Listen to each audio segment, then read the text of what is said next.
5, 4, 3, 2, 1.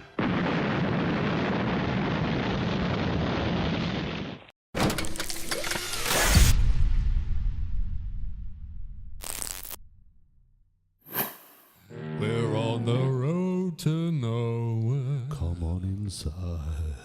Oh, now there's an offer. Hello, ladies and gents. Hello. How are we? Apologies, there was no stream last week. Why, Michael? Why? I was dying, Simon. I was all in a dye. Were you in dying? What sort of dying were you doing? What brand of dying were you doing this last week? I would like to say I was COVID dying, but it was actually probably the mildest COVID I've had so far. But oddly enough, it's kind of left me with a lethargy.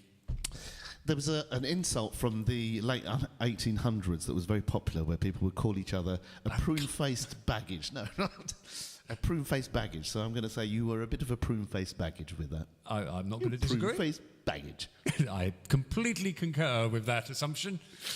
Well, we got TL. Good hello, evening, my Lee. friend. Lee, hello. Homo! They're all here. Sorry, I missed the last one. Well, we all missed the last one. Yes, So. especially me. Oh, you were ill, dude. Were you also ill with the? Did you have the Michaels? The Michaels. The Michaels. Is that what we're going to call it now? Yeah. The Is that another name for bum aids? Is it? Have you got the Michaels? A bad dose of poops. Yeah, Bum aids of the second anus. There's a yeah, there's a load of. That's really disturbing. There's a load of COVID going around as well. Homo! Yeah, there's COVID, there's flu, there's everything. Yeah, so apparently COVID now is really just a cold or flu, really, isn't it? Yeah, apparently the flu that's going around is worse than COVID. So that's what's been really knocking people off their feet. But most things are like that, aren't they? Where there's a strain of something, and then the subsequent strains are usually milder. Yeah. Yeah, after it's demolished half the population, usually. Not sure, but it could have been similar symptoms. Martin, hello, mate. How you doing? And Rob, hello, Rob. Evening, you have to do 2 hours to make up. You don't want to go put yourself through that, Rob. No, God, How's no. your voice? Have you done anything about your voice, Rob? Yes. Have we got any improvement? So mine might be a little bit shifty tonight, so we'll... He's already making the excuses now. No, I was supposed to have a gig at the weekend singing, and I'd warned the guys, and I'll explain He this. can't put his thumb up, so... I'll explain this hilarious he had a contraption. crooked thumb back wave. But yeah, that got cancelled, sadly, because the guitarist, I think I told you about this, I didn't know. He was... Have you heard any more? Is he? I haven't, sorry, no, I need to drop a there, message. Poor old Jez from the band Better Than Your Boyfriend just went to the doctors with something that he thought would be a case of get some medication, clear it all up, no problem. Next thing he knows is, no, you've got to go into hospital for a procedure. Oh, poor fella. So I think he's out, but he's now got to have like a week's rest. Poor guy. Oh, man. So, Jez, I know you're probably not watching, but if on the off chance you are... If anyone knows Jez, pass on our love. Yes, and, pass hope on he's our doing love all right. and hope he is feeling better. So, Rachel, hello. Hello, Rachel. Hello, glad you're better, Mike. Well, easy ever. I was ill with a chest infection, so glad there was no show last week. Knackered, doesn't even cover it. Oh, poor pup. oh, bless you, darling. Steroids and antibiotics have worked wonders. Good. And yeah, I think it's the same thing going around. Everyone's just getting knocked out. I've had this cold kind of... I was For about 20 years. Yeah, literally. This recent sort of slightly worse escapade's been about 4 weeks now. You are thinking, cause I know you went... No, you went through a phase, I think it was a few months ago, where every time you I mean, it might have just been the fact that you had to spend time with me was making you feel like that. But you just came in and you just looked absolutely exhausted. You're looking better now. You look like a bit more... There's a bit more of a glint in the eye. Cocaine's a wonderful drug. No, I don't do drugs, obviously. I don't even drink, so I don't do Have you ever anything. drunk? No, I've never had anything. Oh, you're like me then. Have you ever been drunk, ever? Well, no, I've just told you I've never drunk anything. Oh, so nothing ever at all? No. Oh, okay, yeah. I got drunk once, when I was 16. Oh, I didn't think you had ever had a drink either. That was so it. what did you have then? Ouzo. Ouzo? It's like an aniseed thing. I thought that's like a Greek drink, isn't it? Don't ever thought when people go out to Greece, that everyone has ouzos. Possibly. I mean, it tasted like shit, and all it did was make me out more of a dick than I normally am. So, you know, that's How a real. old would you have been? 16. And I've never drank since. That was the first drink you ever had? Yeah. Literally, so you never even had like a taste of anything from... I think I'd had apparently when I was a very young, a wee bairn. Yeah, no, around there. Knocking back Jack Daniels. I still had a dummy, so it could have been at least 15 years ago. But I used to apparently dip my dummy in everyone's beer. The fuck is going on in your house? No, this was down the pub. Okay, fair. Leanne! Hello, how you doing? It's Turkish, I think. Oh, what Uzo? Ah, okay. But yeah, we just got drunk, walked around the village where I live, being a bit more loud and obnoxious, came home pretending I was sober. But the only way I could, because this is the joys of peer pressure, my friend. Yeah. The only way I could, because I hate the taste of alcohol. To me, it's just like paint stripper. Yeah, it's to me, it's got disgusting. horrible smell. But then that is the thing. It's the same. So I don't drink tea or coffee. I've never had drugs. So the smell of, say, dope, for instance, I find really bitter, and it makes me really dislike that. Makes you really, your sweat really stinky as well, people. Yeah, and the smell of alcohol as well is just. But anything you do from 7 to 11 times, your body assimilates to. So people have to kind of force themselves to like it. Yeah, they do. Same with coffee. There's a really bitter smell, bitter taste. And do you drink tea? No.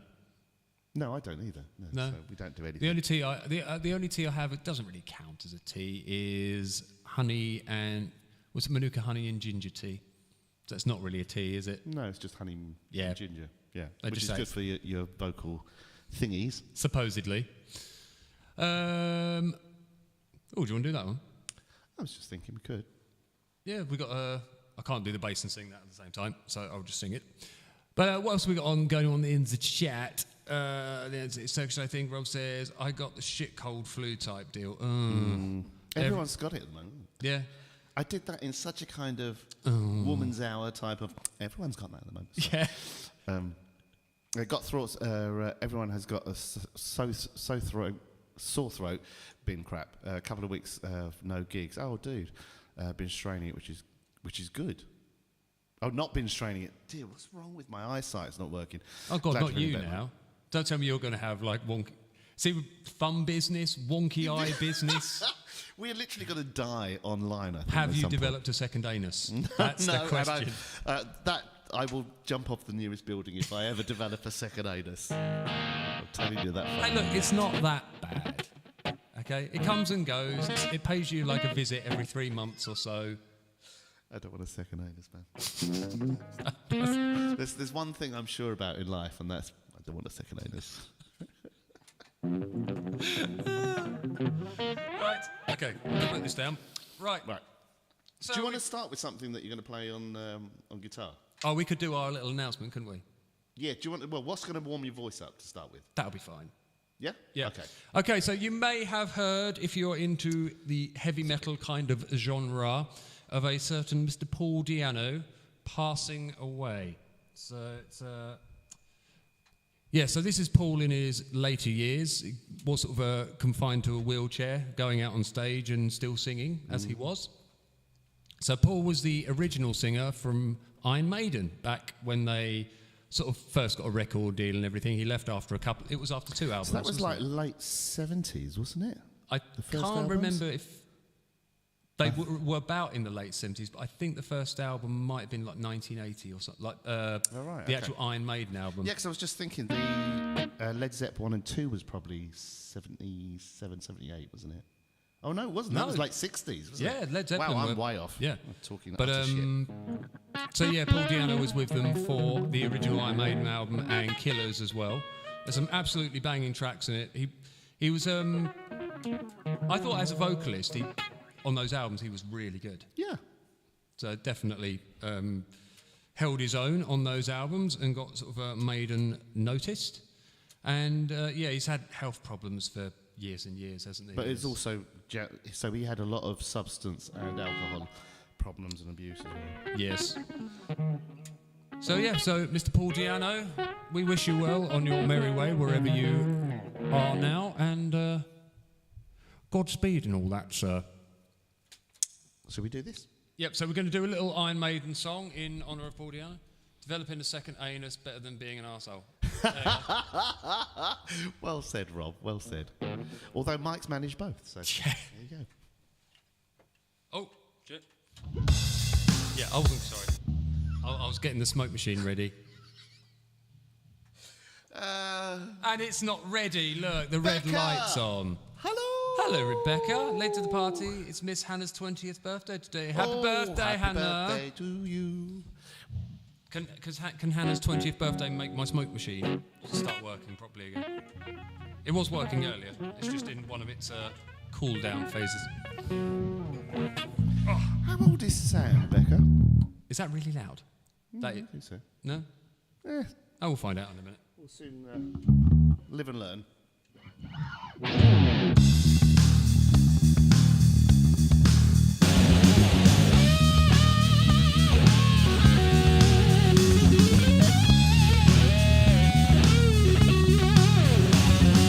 Born into a scene of feminist greed, dominance and persecution. My mother was a queen, my dad I never seen. I was never meant to be. Now I spend my time looking all around for a man who's nowhere to be found.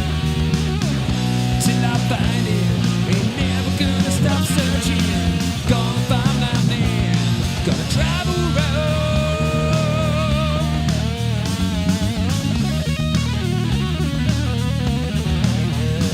'Cause I'm a rap child. I'm a rap child. I'm a rap child. Coming to get you. Ooh, yeah.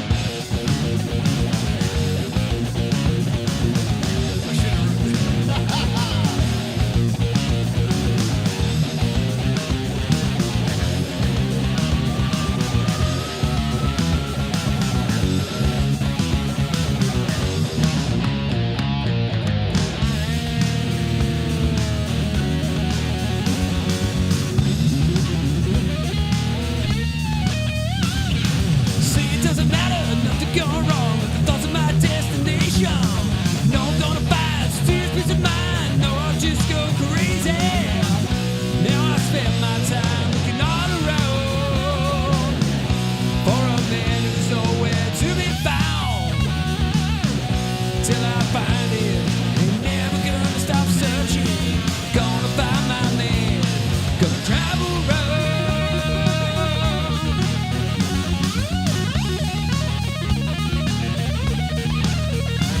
'Cause I'm a rap child.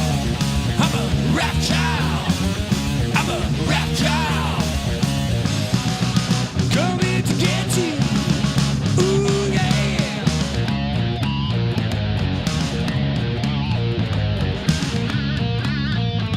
Yeah. God, it really should warm up before doing that. Your voice sounded all right, so there you go. That's lovely. Nice. That was a little bit of That's it. That's even better. Bit of Primus. Primus, yeah. I would love us to do some Primus. What was it? Oh, Jerry was a race car driver. He drives so goddamn fast. Yeah. Okay.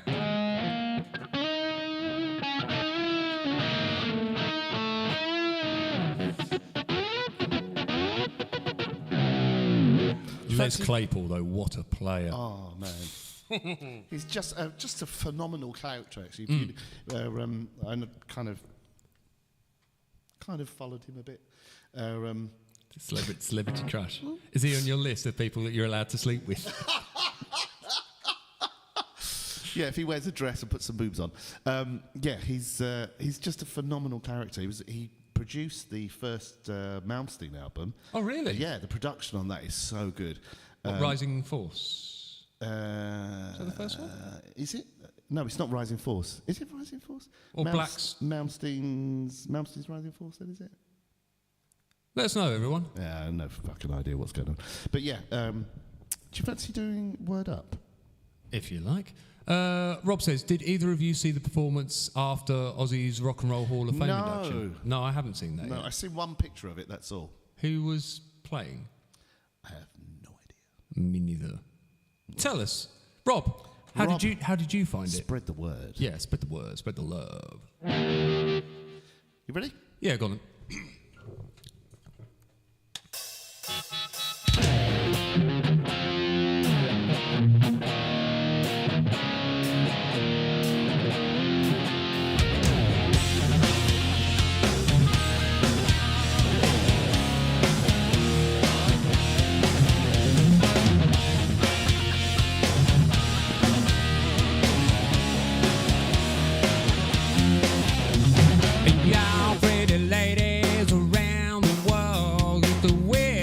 Show you, so tell all the boys and girls, tell your brother, your sister, and your mama too. We're about to go down, and you know just what to do.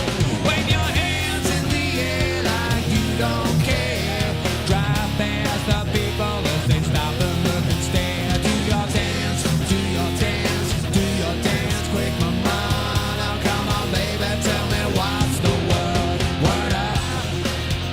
Everybody say, when you hear the call, you gotta get it underway. What up?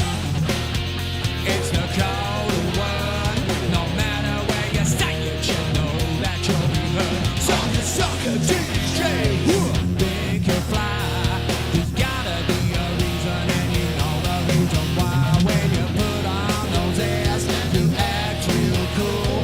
Got to realize that you're acting like a fool. If there's music, we can use it. I'm free to dance. We ain't got no time for psychological romance. No romance, no romance, no romance for me, my mom. Now come on, baby, tell me what's the word. Word up. Everybody say, when you hear the call, you gotta get it underway. Woo!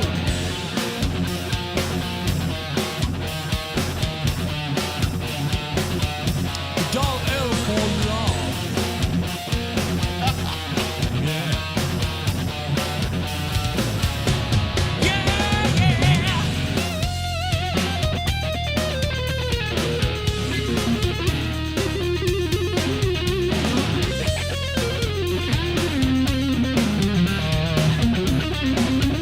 I agree, Richard.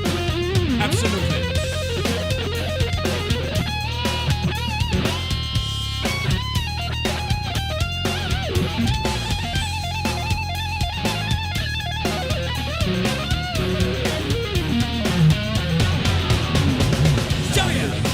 W-O-R-D, W-O-R-D, W-O-R-D, W-O-R-D,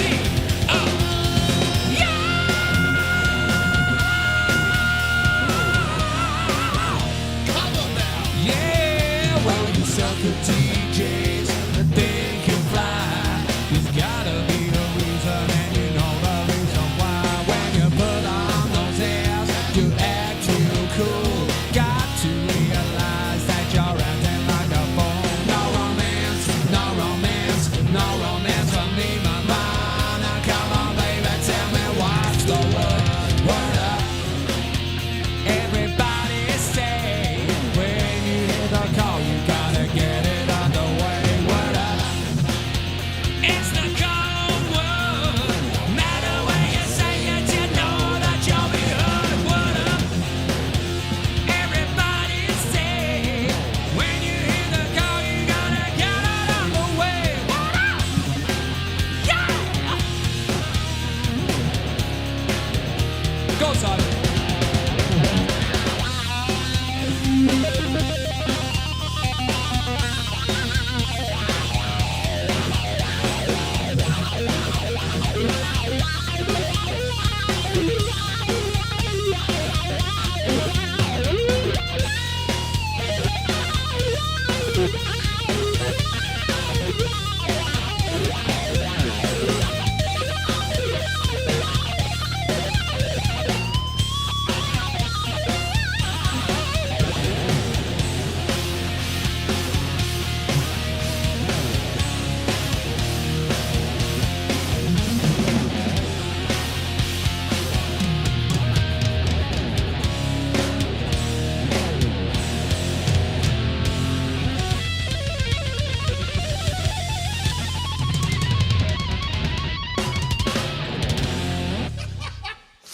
Hey, keys don't matter, mate. Right. So, there's a couple of things we want to talk about today. Go on. Should we do our chat subject first? Yeah! Okay. Oh, Rob says, well, the music part of it was Zakk Wylde, Wolfgang Van Halen, and Chad Smith. Ooh. Nice. The vocals were somewhat less so. Billy Idol. Oh, dear. Jelly someone? And James... Oh, Maynard. Really? Oh, Maynard should have been good. Yeah, he should have been cool. Is the bloke called Jelly Roll? I think he is. Ah, that sounds familiar. He's quite a large fella with a lot of tattoos. Oh, okay. I know. Emma! Hello, Emma. I haven't seen you in a while. Good You're to right, see lovely. you. I know How are you doing? Billy Idol's sounds awful these days. He sings so Cockney. But it's out of tune Cockney now as well, which is even worse. Oh, dear. Bless him. Anyway, that's just an opinion. Yep. But, yeah. It's just from what I've seen, and so have multiple people at concerts. Yeah, but I'm sure people still love him. I'm sure.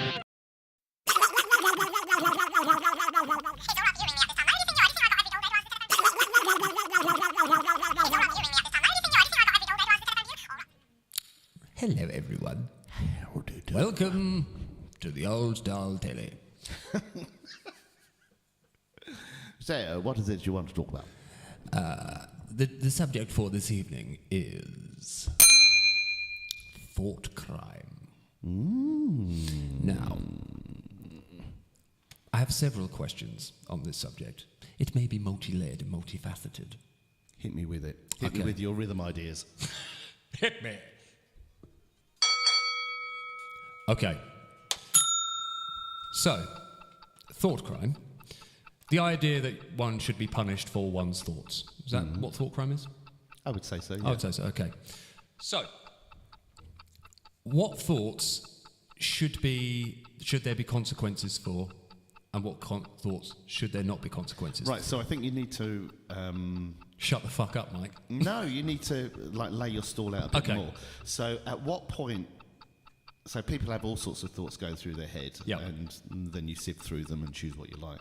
But so how are you seeing, first of all, a thought crime manifested? Okay. And how are other people being made aware of it to be able to know that there's a thought? Let's give some different examples, and we can work There out you what go. we feel. Right.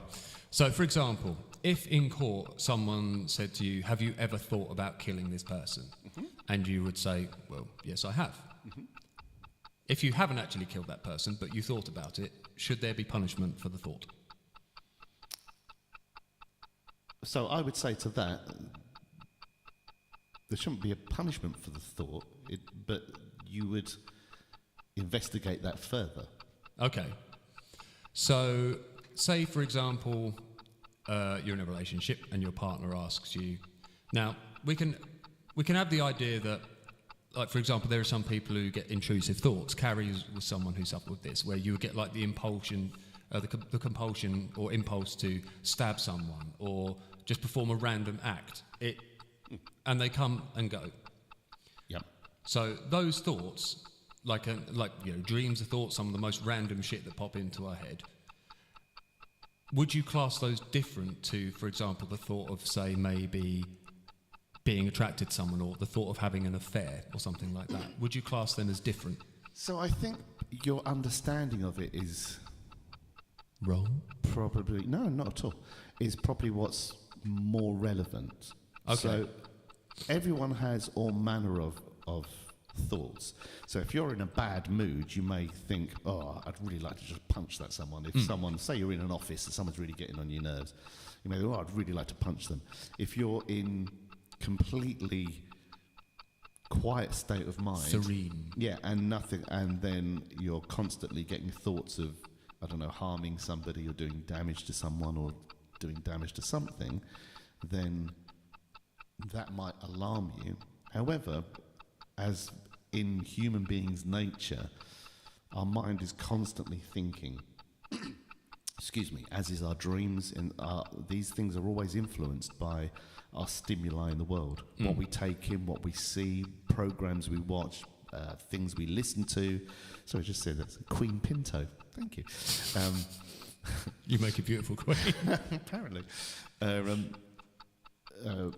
conversations you have, pictures you've seen, all these different things, and they influence you and they influence your thoughts, and so your brain's constantly chewing through these things. So it's such a broader spectrum, and I don't believe it's a black and white kind of issue. So I think it's natural for us to have all range of thoughts. If you find someone attractive, usually that's driven by a feeling of lust, that very first attraction, which is usually visual. Yeah. Sometimes people are more auditory, so it can be sound. A sexy voice. Yeah, sometimes women especially are more turned on, apparently, by, say, a male's sexy voice, or what they deem as that. I have my cousin, the very sexy cousin Paul. He has an amazing voice. And I've actually played his voice to certain women. You could literally just see the knickers drop. It's just like, hello there. Hello there. So that there's lots of things at play, and also as well so if you study psychology, there's so many things that are inbuilt in our bodies, our minds, the enzymes that our bodies produce, how our brains function, the neural pathways that have been set up throughout our lives, in the way that we react, respond to those thoughts, and also those thoughts as they occur. So, those thoughts, when do you feel that? Because I feel fleeting thoughts and just random impulses and things like that, we all have them, and some of them can be absolutely mental and crazy. And if we were punished for those things, I think we would all be in serious trouble. Yeah, we never stick to the 5-minute rule. It's never 5 minutes. But at what point, because could you say, once a thought is vocalised, it then takes, what's the word? A reality. It takes a reality, doesn't it? So I know I've said this loads of times before. Agency, is that the word? When something has agency? Yeah. That's a good choice of words. So thoughts are cheap. Thoughts are a million. Just your brain's chewing through so much. But actions and words, our speech and our actions, or writing or whatever, that all takes a lot more energy. So we have to be, none of that's reactive, apart from, say, like flinching or something like that. Those things take energy, and our brain has to put stuff in order to be able to create an action, to be able to say a word, to be able to write something. So that has agency, that has consequence, that has substance. Yeah. Whereas the thought, you could have a million thoughts of just terrible things, lovely things, all range of things, problem solving, that you have no control over. Do you think there is, are there any thoughts that you feel that, not that should be punished, but that some thoughts, even just the actual thought itself, holds more weight? See, so I think that's where the complication comes. So where you're saying thought crime, or, people refer to the thought police or something like that, and people say, I should be able to say things, and then that gets That's different though, isn't it? Because that's saying you're something. in trouble with the thought police and all the rest of it, and people, that is the thing though, that people have confused something and tried to make something of something that's actually non-existent. So if you have a thought, so for instance, where you're saying people have intrusive thoughts, and then they go, oh, look, I'm having these thoughts, they're intrusive thoughts. They're capitalizing on one strain of thought that most people would go, well, you have those thoughts, but you just throw them away. But they're going, oh, there's an issue there because I'm having those thoughts. That speaks to a deeper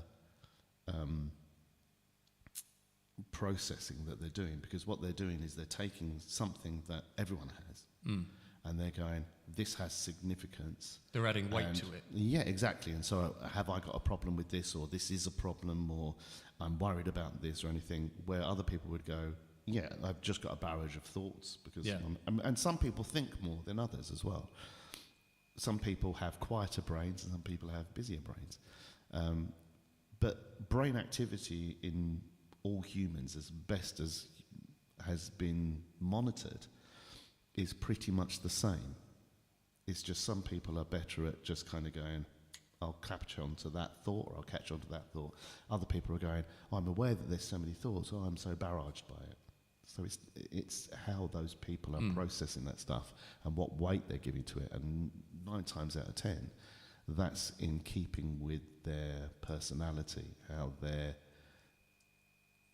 aligning that to their consciousness. Yeah, I know with Carrie, and she's talked about this before, that when she had those thoughts, they disturbed her because it made her feel like there was something wrong with her, because the thoughts she was having were sort of almost anathema to how she sort of sees herself and her moral compass. So when those thoughts pop up and those random things, like I've had ones where I've like randomly thought about. I don't know if you've ever had it where you've had like I wonder if I just stuck this in this person. But that's all these things, because what your brain is doing, if you think of a child, they'll have something and go, what the hell is this? And then how do I use it? And you want to know. That's a thought that will get you in trouble. Think of a child. No, well, yeah. As children, though, we would have done that. You know, you pick up a bottle and you think, oh, what happens if I drop it? What happens if I throw it? How it responds to reality. So those are quite normal. But if you go, oh, look, I'm thinking about this, I must be a terrible person. I think that says more about the way you process information or your personality than the actual thought that caused that stimulus. Does that make sense? Yeah, I get what you mean. Yeah, so, certain things would resonate. So you're saying, for instance, we're using Carrie, but let's just say... There she is. And she doth appear. We're talking about intrusive thoughts, Carrie. So if someone has a thought and you're saying they feel it's an anathema to their being, their understanding, normally people would just go, well, that's not in line with my thoughts, so I just dispense of it and I don't give it another thought. But if you hold on to that and then examine it and then make an issue of it, you're then giving it substance, then giving it... Yeah, you're adding to it. Yeah, exactly. So just say, for instance, you look at... there's a mouse here on the table, and you say, I wonder what would happen if I throw it at one of the screens. Will it break? That's quite a normal experimental thought you have, because some people problem solve more than others. So, but we all have a certain amount of analytical thought. But if you go, oh, look, it's made me think of myself as a way of a vandal, say, for instance, that's revealing more about you than the actual initial thought that occurred. Does that make sense? Yeah, there's obviously more at play that makes you add more weight and substance to that. I had a thought about doing you both at the same time. That's perfectly normal, dude. I mean... Come on, it's TL. You know you would. Look, let's not beat around. I mean, that was a wild position to go to there, TL. Let's not beat about the bush now, son. Come on. I mean, you wouldn't need to do... Some TL loving is some high-quality top loving. I mean, I'd probably... TL stands for top loving James. But, I mean, you've got 2 holes in one anyway, so there you go. There you go. I've got room for all of you. Far more holes than necessary. Yeah, so that's how I would see that. That is a great put down, isn't it? You, sir, have far more holes than necessary. So, yeah, it's normal for people to have all range of thoughts, and also because you may have a thought that's tied up with something you've watched. If just say, for instance, you've been watching a load of... Well, your dreams are a prime example. Yeah, exactly. They're just a compilation of experiences you have, but certain dreams can also trigger things and whatever else. Say you've been watching or listening to true crime podcasts or true crime programs and things like that. It might be that you're thinking of... True crime. True crime, sorry. Crime. I like true crime. I know, I'm an idiot, sorry. No, I've done several of those recently. I did one, I can't remember what it, Carrie might remember, I'm sure I was in the car with her, and it was a real doozy. Carrie, if you can remember it's Mac, what's it called? Spoonerism. Spoonerism, that's it, like, was it a Tronal dump? It's one of the best ones. But then that could also be a Freudian slip. Yes. In that case. So it depends how you... your brain is working, constantly chewing through data, constantly chewing through memories, thoughts, It's where you then say, oh, that's really relevant, or that's not really relevant.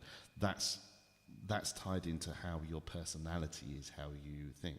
So getting back to your example, if you're asked, have you ever thought about killing that if you were on the stand at or whatever, it would be interesting why you would respond, yeah, I've definitely thought about killing them.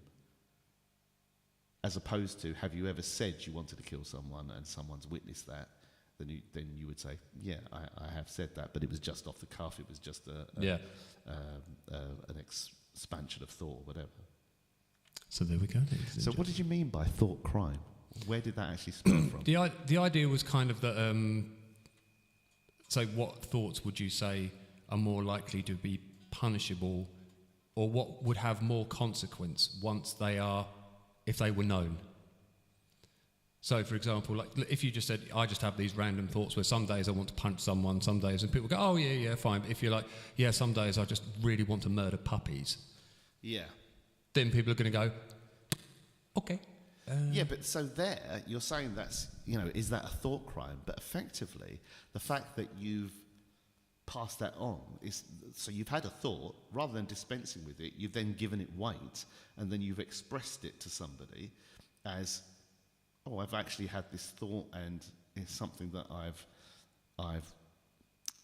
spent time on. Or I've you could considered. say though that depending on what you come out with, will have. I mean, different people, it will have different consequence, won't it? So, say for example, if I lined out 5 thoughts I had, and I said them all with the same amount of. So let's go through that as an example. Think of 3 wild things that you could say.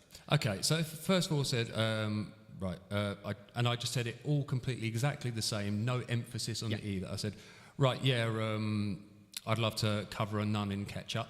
Right. I want to kick a cat. Yeah, I want to kick a cat, and I'd like... Think of something nice. Okay, something nice. I'd like to donate my body to human science. Yeah, okay. So I said those 3. Now, they're all just random thoughts that have popped into my head, but each one will have a different consequence. Yeah. So you've got the thing with the cat is kind of violence. You've got the thing with the nun, which is kind of mischievous. Kinky. But, okay, you could say that, but someone's going to be troubled by that because it impacts on somebody else. And then you've got a nice thing where it reveals that you think you might have, with your second anus, something to offer to human science. So... Are you jealous of my anus? It's something I can't get out of my head. That's what. No, that's an intrusive thought. That's an intrusive thought. But the fact that you've expressed that to someone would reveal something about the fact that you've dwelled on those 3 things. Okay. Does that make sense? That they've actually... So you may have had a million other thoughts, ranging from... It's the equivalent of going out driving, and you have 1,000 drivers go past you, and then one driver makes you go, oh, all drivers are terrible. It's that one thing. That particular, brand of car that signifies all. Yeah, that one thing happens to stick with you out of the whole maelstrom of everything going on. And that speaks to how your mind and your personality works. Yes, interesting. If that explains it. That does. That's a very good point. Well done. What did Carrie say there? Francine Shapiro did a book on intrusive thoughts, I think. You are more likely to know that than we are. I will take your word for it. Right, I'm going to see if me pressing this button does the thing I thought it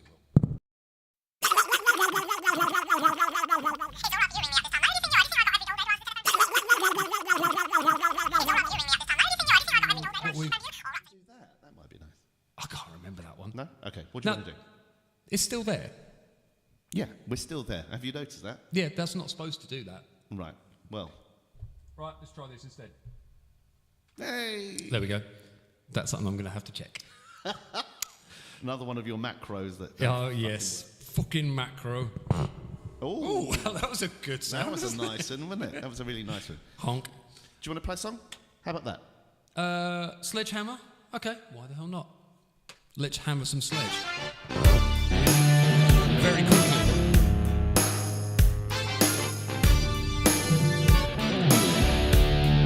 That's the one.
Won't you show for me? Show for me. And I will show for you. Show for you. Won't you show for me? Show for me. I will show for you.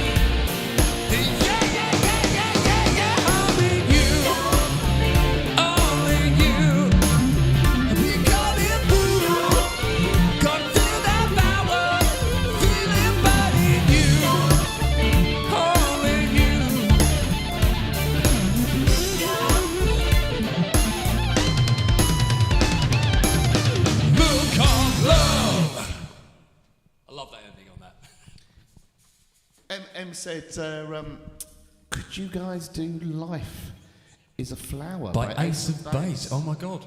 Do you know that song? No. I don't know it either. And all that she wants is another baby. She's going tomorrow, and all that she wants is another baby. Yeah. Yeah. They did, they had a thing where they were... I Saw the Sign, wasn't there? Do you remember that? No, they were looked into because they had like a... one of them was a member of a Nazi party or a great. extreme right-wing thing. Yeah. What else can we do? Right. Something I want to talk about on here, ladies and gentlemen. It'd be interesting to get your... I've even got the leg up like I'm a... Yeah. The leg's up. The leg is up. There's been a lot of... do you watch much YouTube? Not really, no. Okay. Well, there's been... We've all known for a long time now that a lot of correction happens in music, you know, whether it's editing, auto-tuning, various things.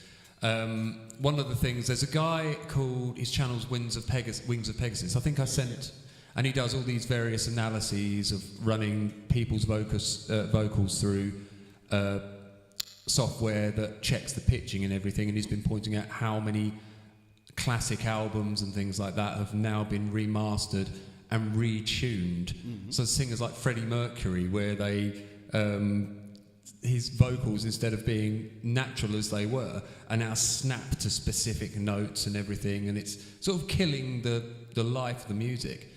But there's also now there's people's YouTube channels that are actually being exposed to show that people who are miming when they're claiming they're singing live, people who've actually been using tracks that miming along to their original studio tracks, like note for note. But one of the ones that's been happening recently that I thought you'd be really interested in is drummers actually claiming that they're playing live when you watch the performance. And the weird thing is they're great players. There's no need for them to do this. Well, you say that, but then very often with that... That's what I was going to come to. I was going to ask you, actually. I'm well ahead of you there.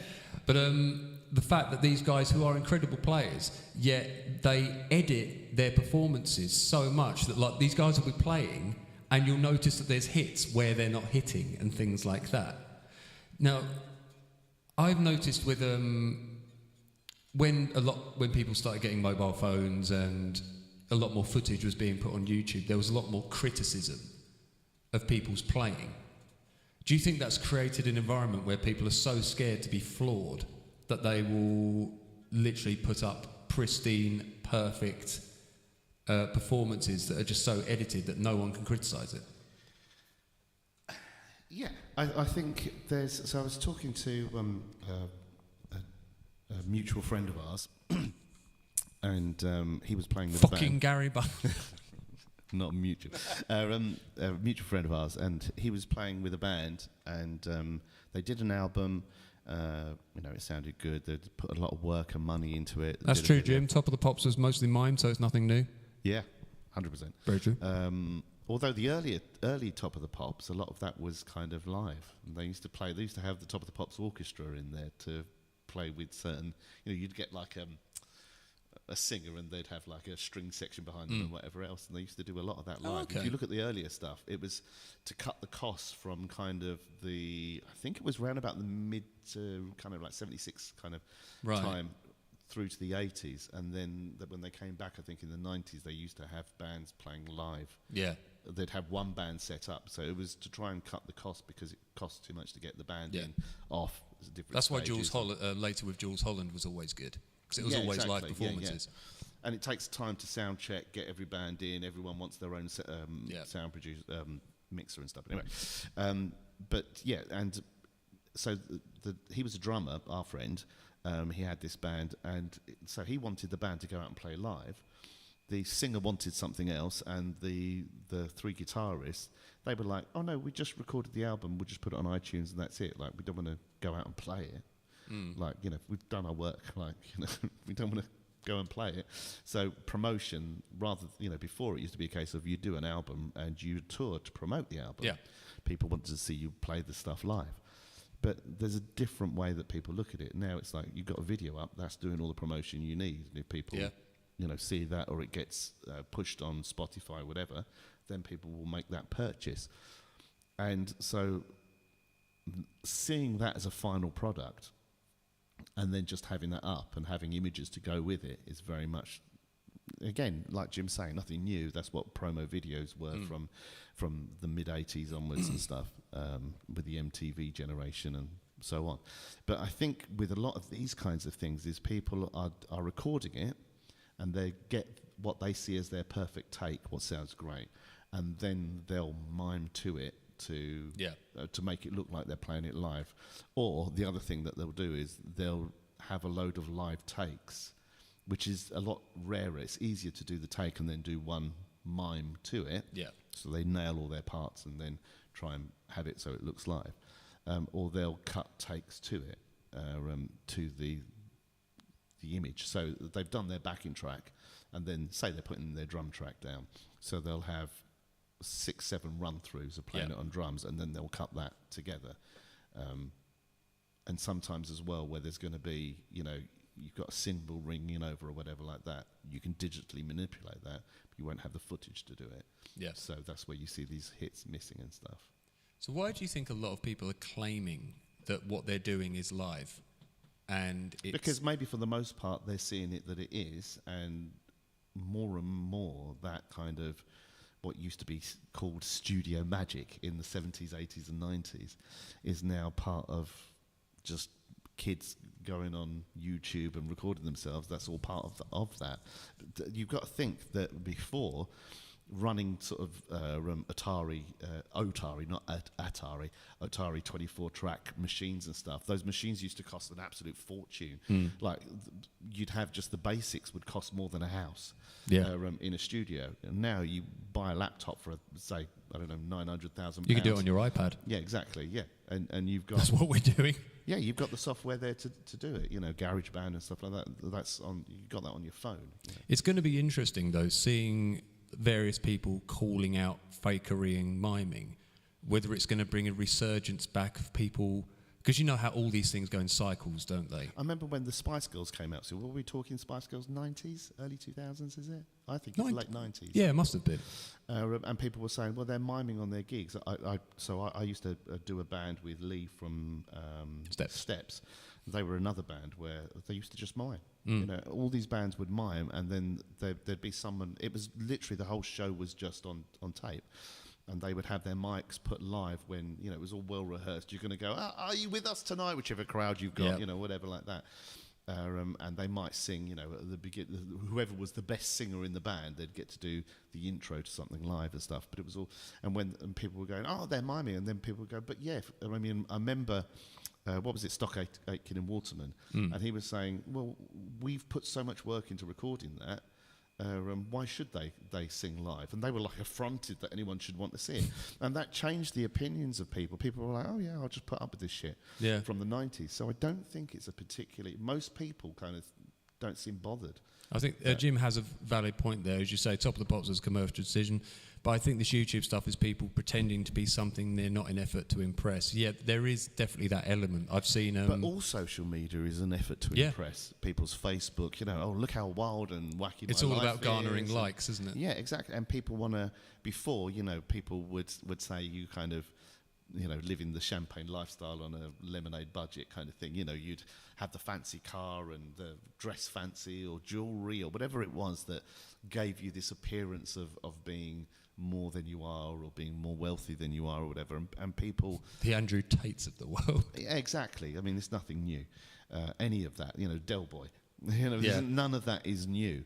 It's just the most recent absurdity in the cycle of human beings. Yeah, it will be interesting to see if there is a resurgence in sounding authentic and genuine. But some people do, and Rebecca said social media all round is about dopamine fix or likes. And Isn't it just? Yeah, it's so well put, Becca. It's this kind of presenting a forward face.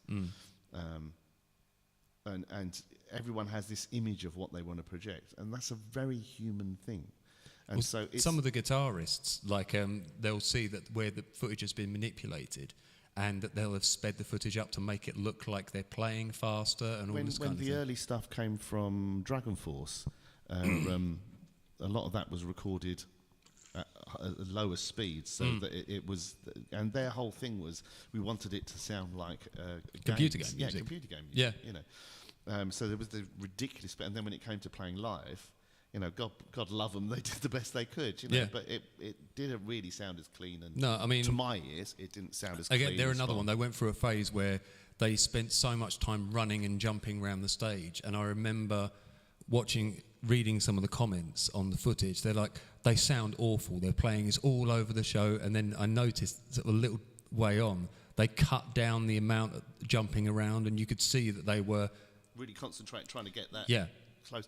But again, the kind of speeds that's what took people's heads off when the early Dragon Force tape came out. They were like, I've not heard this. I mean, Herman is a phenomenal. Both of them were. Yeah. They were both phenomenal guitarists, but nevertheless, they recorded that stuff at a lower speed, so it was clean as anything. It was really spot on, well expressed and stuff like that. But you could hear the vibratos were slightly faster than their normal playing. It wasn't slowed way down, but it was slowed back enough to, so that they could actually physically play it. Yeah, that it was, and that's again the manipulating speed and stuff like that. That's been something that's been going on for decades. Yeah. I suppose it's one of those things like with singers, isn't it? It's one of those things that the 80s killed off a lot of rock singers because of this, and it was what you can do in the studio, try and make versus it what you can do live. And Coverdale was an example. There was some, especially like in the early 80s, late 70s and stuff, you had some singers where they would record like a big high note, they would record it slightly slower, and then they would have to manipulate the formant within things like Eventide and stuff like that, because it was going down on tape. Yeah. Whereas now you can manipulate that all digitally. It makes such a difference to how that goes down. Yeah. Even like when the original radars came out and stuff, so that would have been early 2000s, late 90s and stuff. They were like recording machines instead of the Atari reel-to-reels and stuff. It was going down on the early digital stuff, and these radars were 24 track, massive machines, really expensive machines. But again, they worked like tape machines, but just recorded the stuff digitally. It's all very interesting. I think it is anyway. Yeah, no one knows. Yep. Fancy that? We were going to do a Riverboat song, weren't we? Oh yeah, do you want to do that? Yeah, should we do that? But yeah, let us know what you think, ladies and gentlemen, of the whole... I know we've talked paranormal musicians craving acceptance, chasing views and YouTube awards instead of focusing on the thing that make music great, the joy, the imperfect. See, now, we are the epitome of joy and imperfection. There's one thing you can definitely say about this channel. None of this is mimed, because nobody would ever dare mime. Well, you're saying that, but then we're playing with backing tracks, so people would say, oh, well, all of that's perfect, and then the worst part of it is you and I playing live. So... again, it just depends. People, so loads of companies that I work for, especially where I'm doing a lot of soundtrack work, like soundtrack work is my bread and butter now, where I used to do loads of live sessions and stuff for different studios. I still do from my studio, but I make far more money from doing soundtrack work for TV, film, games and stuff like that. That's because he's bloody good at it. Well, no, but I mean, like... Well, you are. If you were shit, you wouldn't be making any money. Uh, I rest my case. Thank you. But as well, just recently I've had that where I've played stuff live and they don't want the live feel. They want it... Oh, I remember you saying, yeah. And it's really kind of, all right, you know, I can almost digitize this, but the whole thing was... And other companies, they really love the fact that it's live, and a lot of... Because I play so many instruments and I'm playing all my stuff live, they really like that, as opposed to other producers or people recording stuff where, say, they might play piano, but everything else, the drums are all sequenced, everything else is sequenced. Yeah. I'm playing that live. And then I was working for this bloke and he was like, no, I want it all kind of like digitized. There was that's... Do you know the drummer Mike Terrana? You ever heard that name? No. He played on, I think, like some of the Malmstee's albums. He's one of these drummers who's been around and played with lots of people. And was Mike Terrana married to the Macarena? No, gosh, that was a terrible joke. That literally was the worst thing I've ever said in my life. Right, go on. Sorry, go on. Right, that's a keeper. Yeah, he played it. I think the band was called Rage, and literally everything was sequenced, everything was quantized. You kind of had that with Fear Factory as well. Yeah, back in and the he said after playing with the band, he said, I needed to go out and make an album to prove to myself that I could still actually play. And it's so sad. To me, as a live musician, I love the like if you listen to like Deep Purple's live, and that thing of it being just so in the moment, they're all feeding off each other, and that magical kind of chemistry. And I used to love listening to all live albums because you had that chemistry. It wasn't so kind of homogenized.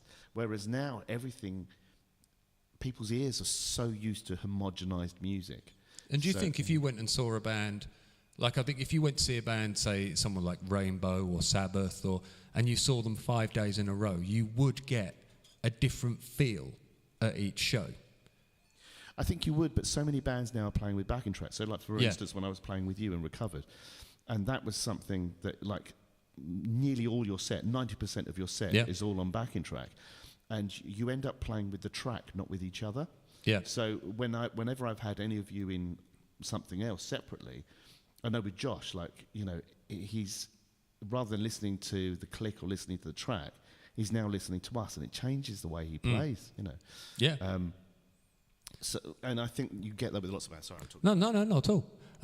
Rob said it has its place, like for soundtracks, etc., that you do, Simon. But the band-orientated stuff, it needs to have the live chemistry. Yeah, I really feel that. I really feel that live chemistry in music. When you listen to some of those great old Rolling Stones, Beatles, especially the old soul stuff, or like you still get that with blues, with jazz and stuff.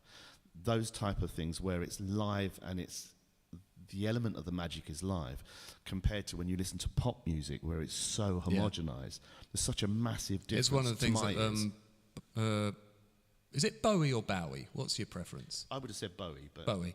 That he said that his recordings were to capture a moment in time. Yeah. So that's why you hear the cock-ups. Yeah. Gene Genie is the prime example. There's a hilarious cock-up in there. In, I think Rod Stewart, was it... the bass player who played on Maggie May. Yeah, exactly. Yeah, you can hear like there's little mistakes. And then if you listen to like All Right Now, all these free, like some of the early free stuff and everything, and it was that magic of they were all playing in the room at the same time, and they got a really good take because there was something that it's an overused phrase, X factor, something you couldn't put your finger on, but there was some energy, some magic in it. You know, there's some U2 recordings where I can't remember the song. It's got the lyrics like, I'm wide awake, I'm not sleeping. I can't remember the name of the track. But Bono, like when he's going for his high notes, and a couple of times his voice cracks. But there's some magic in that. Yeah, but it just sounds like it really draws you in. Yeah. And there's some earnestness in that. Yeah. Rachel says, this is why I love brass bands. You can't replicate that. Well, you say that. I've actually done a load of funk stuff where I've had brass sections. And I've hired in, like, there's a friend of mine, he plays with Incognito, he played with Amy Winehouse. He actually lives not far from us here. And he's a fantastic player, and him and his brother do brass sections.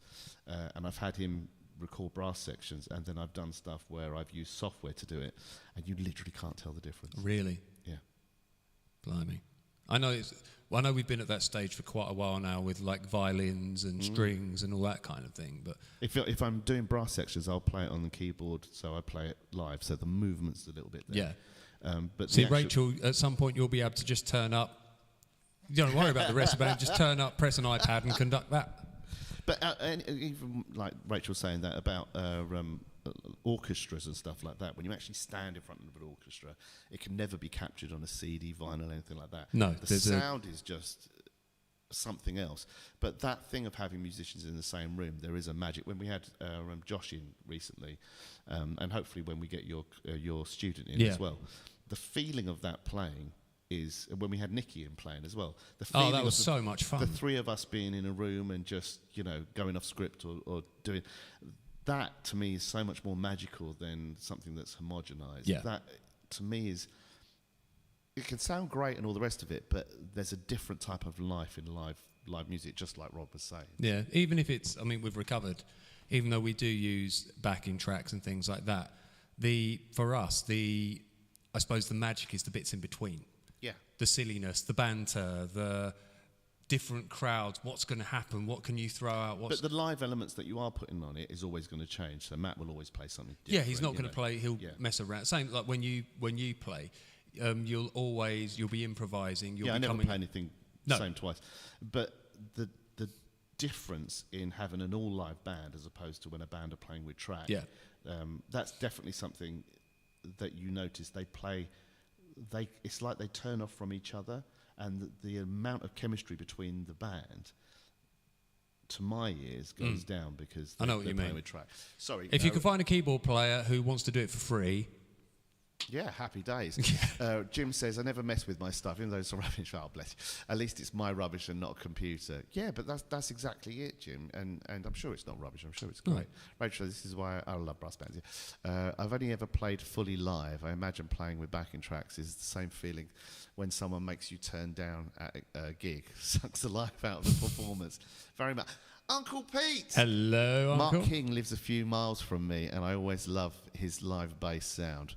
What a name drop. Mark King is, so I'll name drop as well. He's not a human being, that man. There's just... He's unbelievable. So I did some support slots with Level 42. And the best Who are you playing with? I can't remember, actually. Simon and the Pintoettes. The Pintoettes. Oh, that would be a funny name. I think it was Bishop's Finger, I think it was. The best part of the show was sitting in sound check watching, I can't remember his name now, the drummer, do his sound check. But Mark King is an amazing bloke. I used to play with his saxophonist, Gary Barnacle. I thought you were going to say Gary Barlow. Gary Barnacle is an amazing sax player. He's played with so many people, Tina Turner, like all these massive kind of American artists. He was the go-to session guy at the time, late 80s into the 90s. And I used to run a wedding band. I used to play sax. Phil Gould? Is that the... No, it wasn't Phil Gould. It was... what, the drummer? He's just the best drummer. I can't remember his name. So they had Phil Gould, and then they had another drummer, and then they had... he used to be very ambidextrous with the way he's playing. He used to lead with his left hand, like Simon Phillips. Oh, okay. Ride. Oh, God, that's really going to bug me. I'll look through my phone later and get it. It wasn't... and also, it was before Pete Ray Biggins as well, so... but I can't think. Anyway, but like... Mark King's one of those people where, like, he put in his own central heating system. He on the early Level 42 albums, he used to play all the guitar parts as well, but he'd still give Boone the credit for playing the parts, for doing writing and stuff like that. Yeah, he's such a giving. He's a monster of a man. He's such an incredible, not just a musician, but just a person in life. So. Oh, as that, it's nice to actually hear a nice story. Yeah, about he really is. He's just an incredible human being, really is. And just as a player, just a force. Yeah, to play that stuff and sing as well is just It's like Les Claypool from Primus, And his isn't it? drumming is on par and level with Phil Gould's playing. Oh, really? He's a drummer as well? Yeah, he started as a drummer. That was his first instrument. They went over to America and they couldn't... Hello, Dave. How you doing, buddy? Hello, Dave. They couldn't get backing, and then he had some dealings with Stanley Clarke and stuff, and so they told them, you know, you need to go down kind of the more Shack Attack route and stuff like that. Right. And then he changed to playing bass, and Phil Gould, who was the brother of Boone, then came in on drums. It's sickening, isn't it? Where you just get something, oh, yeah, I'll just change the bass, and then you're that fucking good. And apparently Stanley Clarke got really upset because he invited Stanley Clarke and somebody else down to one of their first shows they did in America when they came back, and that was when they were doing the early tapes and then went on to do the first album. Gary Husband. Gary Husband. Yes. Gary Husband is he's a lovely, lovely, lovely man. But as a musician, he's just unbelievable. Because now he does more piano playing than drumming. But he's just out of this world. He's just unbelievable. And watching him do sound check is as a drummer, is just the most... Was there a little bit of moisture down there? A little bit of milky happiness coming out. It was just so... unbelievable, honestly, just unbelievable. Sorry. But it was, yeah. So, shall we do this song? I've been chatting way too much. So, Yeah. Sorry, everyone. That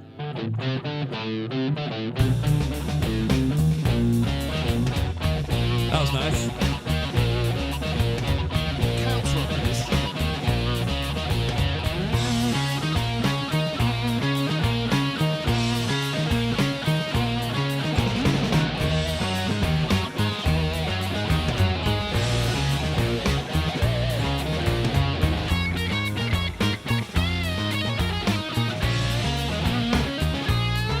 I see double overhead, where the riverboat sways beneath the sun is where the river runs red. Like the time to shoot the ball or something else and kill an eagle instead. Should have found my lyrics. It's more or less the same as things that you said.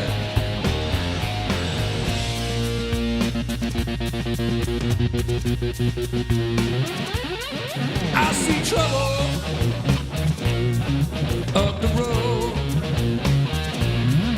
like the things you found in love, by the way, like the street on your soul,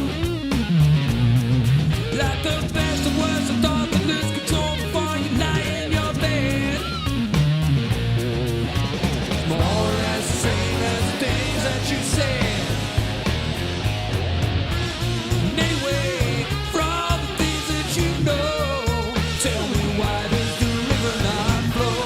Anyway, for all the things that you said, tell me why does the river run red?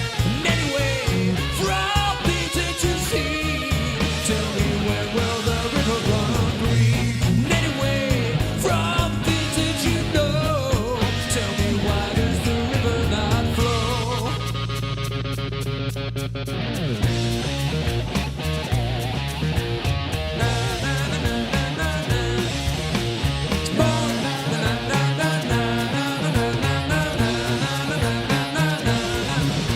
It's more or less the things you felt saying and the way that you're trouble. Like a king who starts the winds and shoots the moon and then the stars and his double. It's more or less the same as the things that you said. And anyway, for all the things that you know, tell me why does the river not flow? And anyway, for all the things that you said, tell me why does the river run red? And anyway, for all the things that you see,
very much for joining us this evening. Lovely to be back. Lovely to be in your beautiful presence. Enjoy the rest of your weekend, whatever you may be doing. Be safe, stay sexy. Do cool things, not bad things.